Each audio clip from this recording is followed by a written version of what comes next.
बोले भारत माता की जय, भारत माता की जय। બે દિવસ પહેલા વડગામના ધારાસભ્ય શ્રી જિગ્નેશ મેવાણી સાહેબ જુનાડીસા ખાતે આવી આ રાજ્યના યશસ્વી ગૃહમંત્રી એવા અમારા ગામના પનોતા પુત્ર હર્ષભાઈ સંઘવી વિશે અભદ્ર ટિપ્પણી કરી। એ જ રીતે એમણે એનાથી પણ અભદ્ર ભાષામાં સમગ્ર રાષ્ટ્રમાં જેમણે પોતાનું નામ રોશન કર્યું છે એવા અમિતભાઈ શાહ માટે પણ એમણે ના બોલવાના શબ્દો બોલ્યા।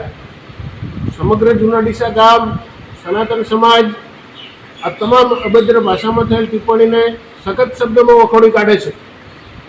મારા ગામના પાર્ટીના કાર્યકરો, મારા સનાતન સમાજના આગેવાનો, યુવા મિત્રો, RSSના મિત્રો તમામે જુદી જુદી જાતના કાર્યક્રમો આપવાની વ્યવસ્થા ગોઠવી હતી, પરંતુ આ જુનાડીસા ગામ કોમી એકતા અને ભાઈચારાને ભરેલું ગામ, ગામની શાંતિ ઢોળાય નહીં, ગામની કોમી એકતા વધુ મજબૂત બને એ માટે અમે સૌ આગેવાનોએ આજના તમામ કાર્યક્રમો રદ કરી માત્ર ને માત્ર SDMને આવેદનપત્ર આપવાનો કાર્યક્રમ નક્કી ચાલુ રાખ્યો છે। બાકીના કોઈપણ જાતના કાર્યક્રમો, પૂતળા દહન, રેલી, મૌન રેલી કે કોઈપણ કાર્યક્રમ આ જુનાડીસા ગામને કરવાનો નથી।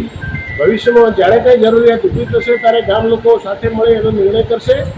આજના તમામ કાર્યક્રમો હવે પછીના સમયથી રદ કરવામાં આવે છે। માત્ર ને માત્ર SDM સાહેબને આમંત્રણ આપવામાં આવે છે। ફરીથી સમગ્ર ગામમાંથી માનનીય શ્રી હર્ષભાઈ સંઘવી અને અમિતભાઈ શાહ વિશે જે કંઈ શબ્દો બોલાયા એને અમે સખત શબ્દોમાં વખોડી કાઢીએ છીએ। અસ્તુ ભારત માતા કી જય, વંદે માતરમ।